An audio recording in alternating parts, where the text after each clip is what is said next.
Hello my dear student. तो मैं आपको रियल नंबर पढ़ा रहा था और हम लोग रियल नंबर में आज पढ़ेंगे इरेशनल नंबर और रेशनल नंबर। तो इरेशनल नंबर और रेशनल नंबर इन दोनों का यूज़ क्या है, इन दोनों से हम लोग इन दोनों का यूज़ करके कौन कौन सा मैथ बना सकते हैं, है ना। तो इन सभी चीज़ों के बारे में हम लोग जानेंगे। तो जैसे आप देख रहे हैं यहाँ पे कि यहाँ पर तो कुछ सम दिया गया है, बट सबसे पहले आप ये समझिए कि इरेशनल नंबर क्या होता है। थोड़ा सामने, व्हाट इज इरेशनल नंबर। हाँ, तो an irrational number is a number that can not be expressed as a fraction for any integers. ध्यान से सुने, an irrational number is a number that can not be expressed as a fraction, मतलब आप जिसको fraction का form में express नहीं कर सकते हो, आप जिसको फ्रैक्शन का फॉर्म में नहीं ला सकते हो, उसको हम इरेशनल नंबर कह सकते हैं किसी भी इंटीजर्स का। And irrational number have decimal expansion that neither terminated nor become periodic. Every transcendental number is irrational. जो एवरी ट्रांसडेंटल नंबर होता है वो आपका इरेशनल होता है। तो ये जो आप देख रहे हो, ठीक है, ट्रांसडेंटल नंबर, इसका मतलब ये होता है जैसे √2 का वैल्यू होता है ना 1.41, 1.4111 डॉट डॉट डॉट डॉट तक, वो बहुत दूर तक जाएगा। √3 का वैल्यू होता है 1.732 dot dot dot dot dot dot dot, कहने का मतलब है कि 1.732 इस तरह से करके वो चलते ही चला जाएगा। ठीक है, तो इस तरीके से वो आपका टर्मिनेट नहीं होता, इसलिए neither terminate not becomes periodic. इसका टर्मिनेट नहीं होता है, ये नाइदर कभी टर्मिनेट ही नहीं होगा, ये चलता चला जाएगा डेसिमल के बाद भी। ठीक है, तो इसको हम लोग इरेशनल नंबर कह रहे हैं। जैसे एग्जांपल के मैंने यहाँ पे दिखाया है √2, √3, ये सब आपका इरेशनल नंबर है। ध्यान से देखें, √2, √3, मतलब ये सब आपका इरेशनल नंबर है। मीन्स √2 का वैल्यू क्या होता है 1.4। जैसे अगर हम लोग यहाँ पे लिखेंगे √2 का वैल्यू हो जाएगा 1.414 डॉट डॉट डॉट, मतलब ये कंटिन्यूसली आपका आगे बढ़ता चला जाएगा, मतलब टर्मिनेट नहीं होगा। और √3 is equals to 1.732 dot dot dot, ये भी आगे बढ़ता चला जाएगा। तो इन सभी नंबरों को हम लोग इरेशनल नंबर कहते हैं। तो अब आप लोग समझ गए होंगे इरेशनल नंबर क्या है। नेक्स्ट में है what is rational number. And mathematics, a rational number is a number that can be expressed as the quotient और fraction.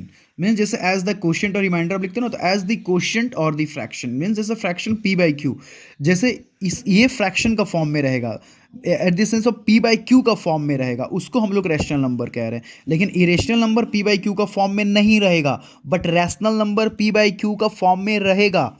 Of two integers numerator p and a non zero denominator.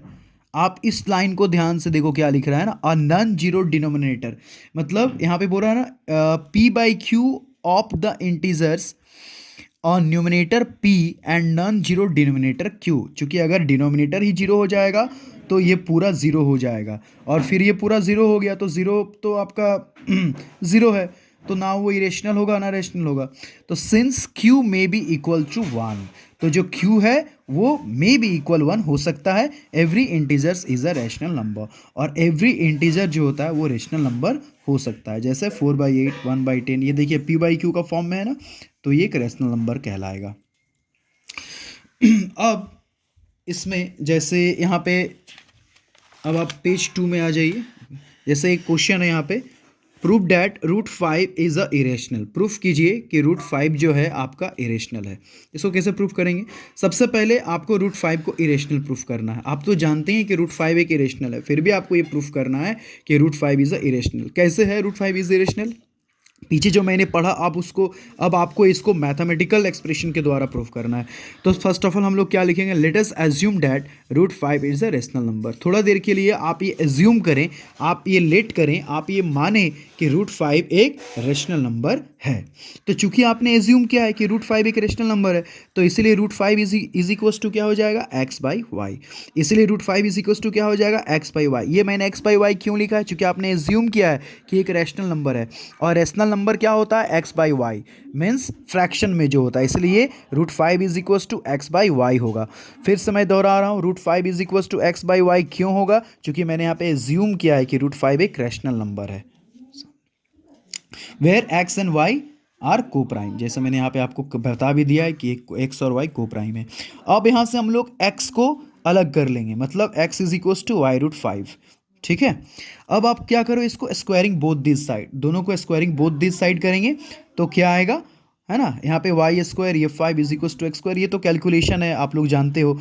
फिर इसको हम लोग x square is equal to 5y², इसको आप equation 1 कर दो, ये इक्वेशन 1 हो गया। Then after my dear student, दस x square is divisible by 5, चूंकि मेरा यहाँ पे x square is equal to 5y² है, इसलिए ये जो एक्स स्क्वायर है ये क्या होगा, डिविजिबल बाई 5 होगा, क्योंकि ये 5 को जब आप यहाँ लाएंगे तो एक्स स्क्वायर के साथ डिवाइड होगा, इसलिए यहाँ पे लिखा है कि x square is divisible by 5। So x is also divisible by 5, क्योंकि मेरा एक्स स्क्वायर 5 के साथ आपका डिविजिबल है, इसलिए x भी 5 के साथ डिविजिबल होगा।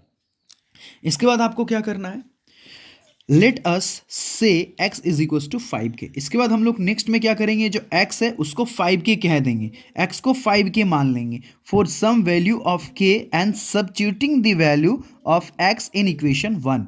और ये जो x इज इक्वल टू 5 के आप एज्यूम किए हो, इसको इक्वेशन 1 में ले जाकर के पुट करेंगे। इक्वेशन 1 माने इसमें ये देखिए, ये इक्वेशन 1 में पुट कर देंगे तो क्या मिलेगा, 5y² is equal to 5k² हो जाएगा, यानी एक्स स्क्वायर के जगह में यहाँ जो इधर पे लाओ, यहाँ जो आप x देख रहे हैं ना, ये x के जगह में मैंने यहाँ पे 5 के पुट किया है, तो ये क्या हो जाएगा, x का स्क्वायर मतलब 5k का स्क्वायर।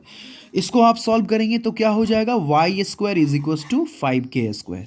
तो सिमिलरली इसमें भी वही लिखेंगे आप कि y² is divisible by 5, it means y is divisible by 5।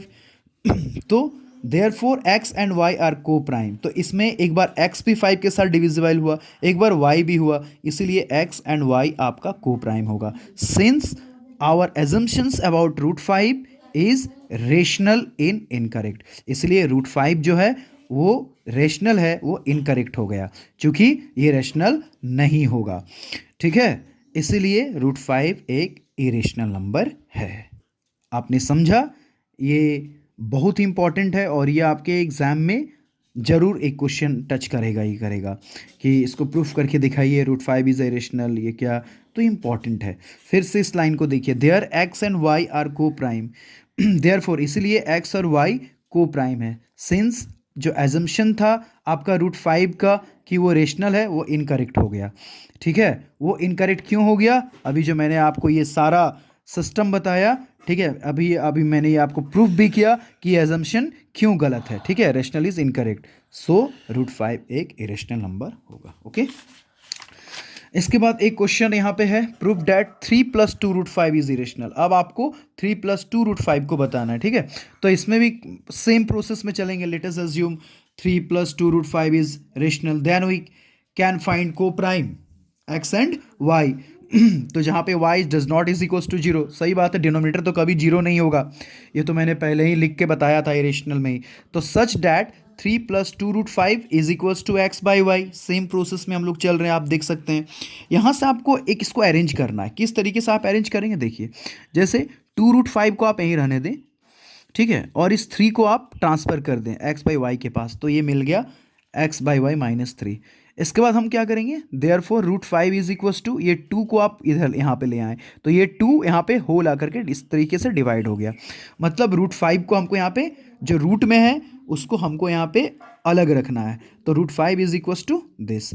फिर से आपको ही लिखना है कि since x and y are integers, thus 1/2 is a rational number, चूँकि x और y एक इंटीजर है, जबकि 1/2 इंटू एक्स बाई वाई -3 एक रेशनल नंबर है।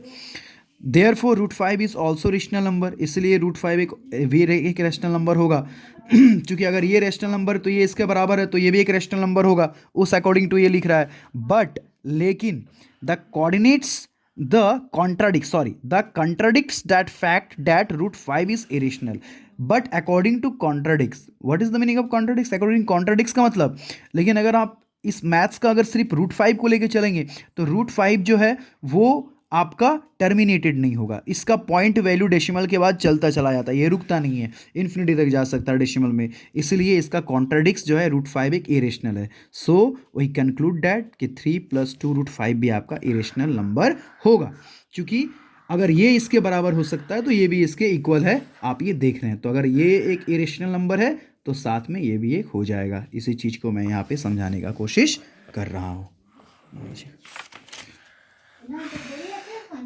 सेम 1/√2 भी आप उसी की तरह को ट्राई करेंगे, सेम है ना। और मैंने यहाँ पे कुछ क्वेश्चन दे रखे हैं, आपको इसको सॉल्व करना है, आपको इसको बनाना है, ठीक है। तो आप इसको सॉल्व कीजिएगा, ये कुछ 4-5 क्वेश्चन है, आप हो सकता है बहुतों को समझ में ना आया हो, तो आप इसको घर में ट्राई करें। और ये जो मैंने रैशनल और इरेशनल का कंसेप्ट दिया है, ये जो मैंने सामने लाओ, ये जो मैंने रैशनल और इरेशनल का जो कंसेप्ट दिया है, जो लिखवाया, इसको आप ज़रूर पढ़ें, इसको आप पढ़ोगे तो बहुत कुछ समझ में आएगा, है ना, ठीक है। और ये कुछ क्वेश्चंस हैं, कुछ सम हैं, आप इसको ट्राई करेंगे तो और आपको और भी अच्छे तरीके से समझ में आएगा। ओके, तो आप इस चीज़ को ज़रूर बनाएं। आगे का भी मैंने जो आपको मैथ दिया है उस पर भी प्रैक्टिस करें। ये रैशनल नंबर है और इसके बाद आपका रियल नंबर का हो सकता है एक और क्लास हो, फिर हम लोग नेक्स्ट चैप्टर में आगे जाएंगे। Okay, so thank you very much, take care, और प्लीज़ मैथ प्रैक्टिस कीजिए एवरी डे। ओके।